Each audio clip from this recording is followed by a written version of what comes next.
People ask, how come Fabric doesn't do AI? And I say, we do. We pretty much underline everything that we do, whether it's Obscurus or Kavach or any of the other companies. So up onto the next speaker. When I was growing up in India, having Levi's jeans was a big deal.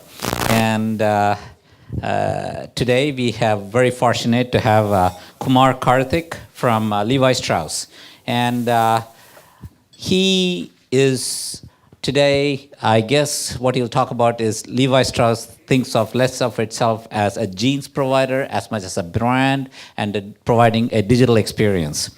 Over the last 12 months, Kartik was instrumental in creating, socializing, and delivering the omni-channel strategy with various business and technology stakeholders. He was previously with Lululemon. How many of you do yoga by Lululemon? So Kartik was responsible for that.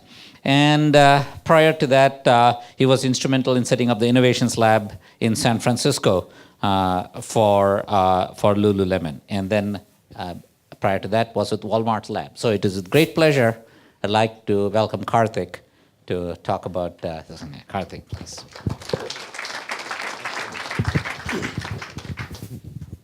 Thanks for the great introduction, Rajan. I'm actually going to brush up my resume to add all those things. It's going to help. So with all the technologies, you saw all the technologies. I'm going to take a click above. So I'm going to talk about today consumer experience.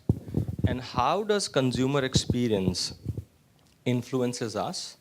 And then we will go back and talk about our technology, how we empower consumer experience at Levi Strauss. We all love shopping, or at least most of us love shopping. However, the shopping has changed, and changed especially in the last couple of years. If you see around yours, you start using Alexas and Google devices. So 20% or more product searches are actually happen over voice right now for all the e-commerce companies. The shopping experience is also very interesting. It starts sitting on your couch. You actually look at a print media ad. You look into the television ad.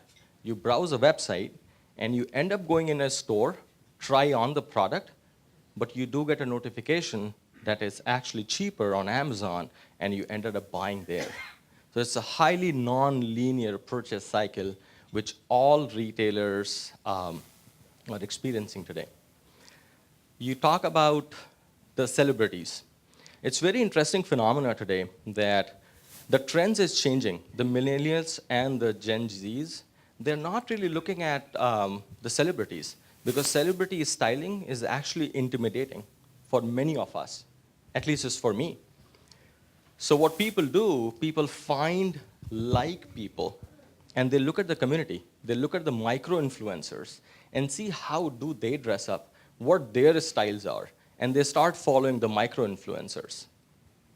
One of the other interesting thing, which you all know, China is way more ahead than us. However, we're going to get there. 892 million active WeChat users were there when I was in Shanghai last year. And it's growing almost at 20% year over year. So billions and billions of users are actively participating. Now, why I wanted to give you this is I wanted to ground you on how the world is changing around us and what it does. It generates tons of data. It generates data, and this is actually from Forbes, an article published in May 2018. They predict that data is going to be generated almost at 200% next year. So number which you see here, 2.5 quintillion, and I had to Google how many zeros quintillion has. It literally has 18 zeros. I wasn't expecting 18 zeros. If you look at the circle, it talks about your life here. The gentleman sitting right next to me was texting, throughout the conversation. How many texts, right? So many texts, so many emails. And then we generate data, knowingly or unknowingly.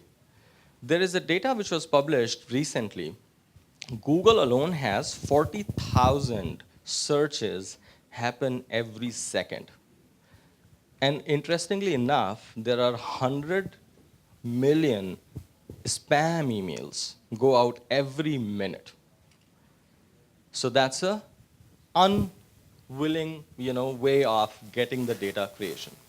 However, all that data is being used in some shape or form, either by the spammers to do marketing or even gathering your behavior. So how do we use that? The consumers, for us, Levi as a brand, or for any apparel brand, one of the very interesting things is they expect us to differentiate ourselves.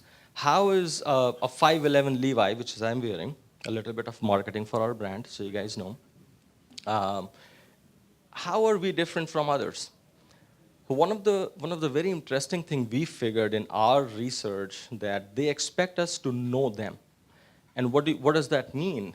Is giving a personalized experience when they're interacting with us.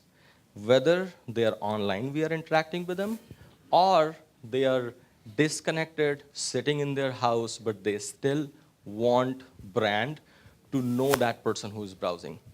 We look at subtle ways of finding those signals and how person wants to interact with us, giving them a personalized experience throughout the digital touch points or even when they walk into the stores.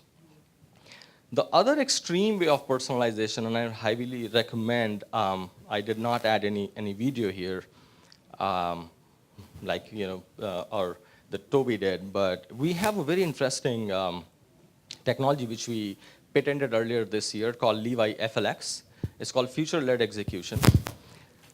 It's extreme personalization case where you can have an app, you can design your distress and destruction on an iPad application, and you can burn that laser right in front of you.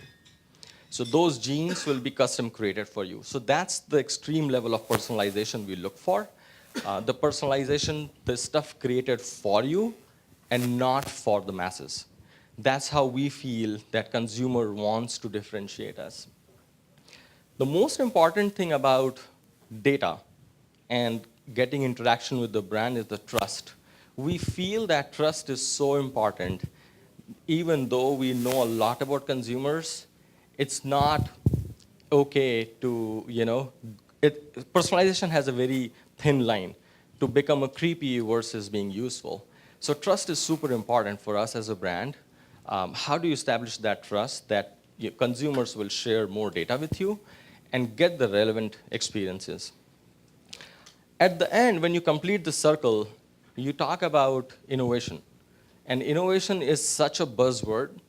So how we think innovation in two parts. One is the actual product innovation, and that's where the Levi F.L.X type of technologies we invent. The other innovation we look at is the consumer experiences. How relevant consumer experiences you can create. One of the most important aspect of shopping, and I'm sure that not many people are going to raise their hand. How many people actually like to go into a fitting room and try the products on? How many people wants to try on denim, jeans? You literally have to undress. And that is one of the biggest challenge which we are trying to solve in Levi Strauss. How you will create a virtual fitting room. How would you have people understand their measurements while they are in their house? How do you look at the 3D scans, which scans your body and creates the custom fitted jeans, so you don't have to even walk into the stores. And if you walk into the store, you walk in for the experience. You walk in for the education, to get inspired for the style, versus trying it on. So that's one of the things which we are seriously looking at. Now, coming back, being Indian, a lot of, engineering passion, so I have to end with a little bit of technology. And that's the focus of this group as well. So I lead the group which is focused on looking at how do we have a right mix. It's very interesting that we all feel when you are in some of these conversations here, or you look at multiple startups, they all talk about go to the microservices or talk about AI. It's not easy for a large organization like ours. There are so many legacy stuff which you have over a period of many, many years. There is innovation on the consumer experience, but how about innovation in the supply chain? How about innovation in the ERP side? You still have the big monolith sitting out there who is helping you to run the engine for the shipping perspective.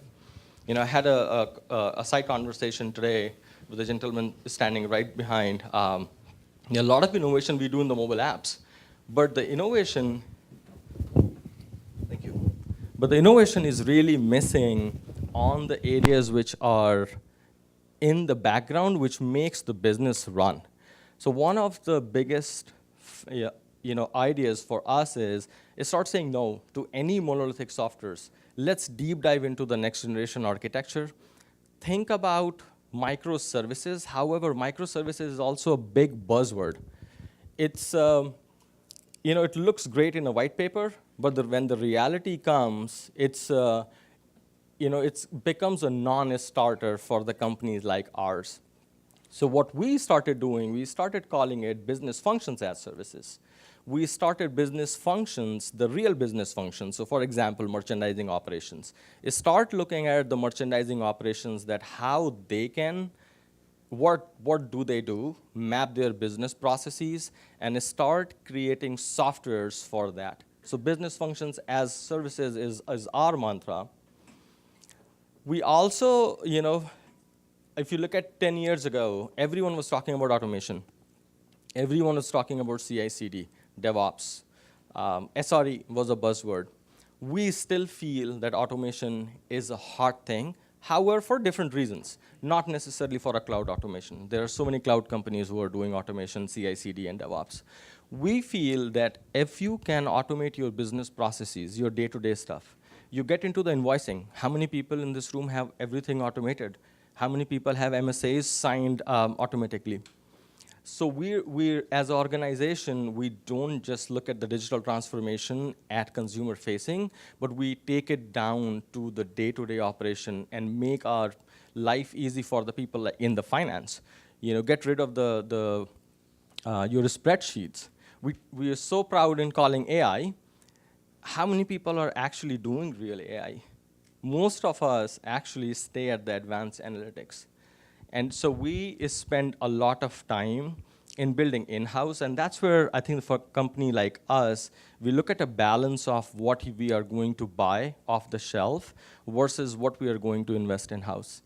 So we have a huge investment happening in the data science team, which works on the consumer experience side. However, a lot of traditional advanced analytic investments on the back-end stuff. Last but not the least, I will leave you with the thought, when I say amplify your strength, as a company, you need to know your business model. You need to know where your most of the investments are going to be versus running in a race to compete with other companies that, hey, someone else has a technology lab, I should have a technology lab too.